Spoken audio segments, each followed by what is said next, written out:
Do you want more happiness in your life, more prosperity? Well, we are joined today by the gentleman who can help you find both of those, Reverend Greg Dorst from the Claremont Center for Spiritual Living.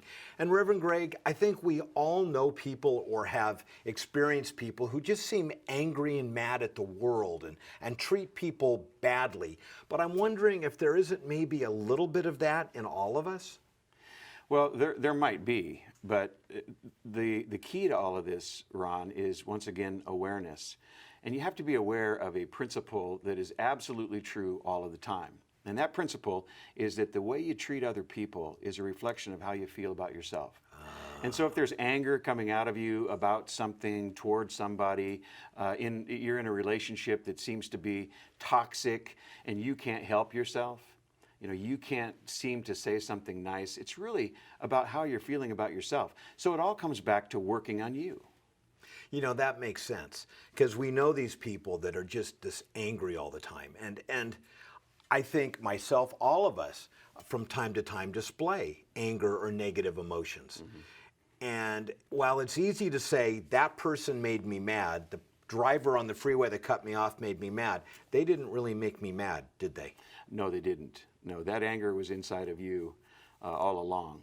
And so once you have that awareness, you can take a look at those thoughts that you seem to engage in all the time that create this anger, that create this animosity, and you can once again weed them out. You start working on making the changes necessary, but you've got to be able to observe it from the point of truth. And the point of truth is that this is what's in you, not what somebody made you do. And that can be problematic for some people. Some people don't want to admit that they may be part of the problem or don't want to do the self-work that can maybe be a little disarming to get to those truths. Yeah, it's a hallmark of who we are today to blame other things or people for what it is that shows up in our lives.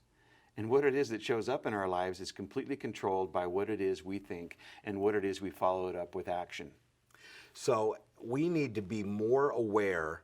If there's something going on in our life that we don't like, we need to look inside. It's almost like life is a mirror of what's going on inside of us. That's exactly right.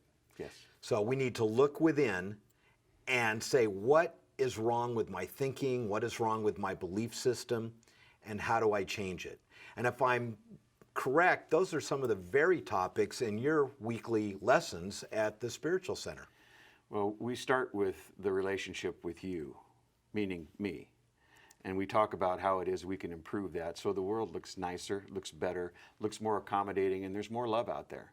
When you love yourself, you tend to see more love, you tend to engage in loving relationships, and that's really what we all want in any event. And that's the start of a spiritual journey, Ron. And I love that whole concept of learning to love yourself. We all tend to look for love and happiness outside of ourselves rather than digging deep.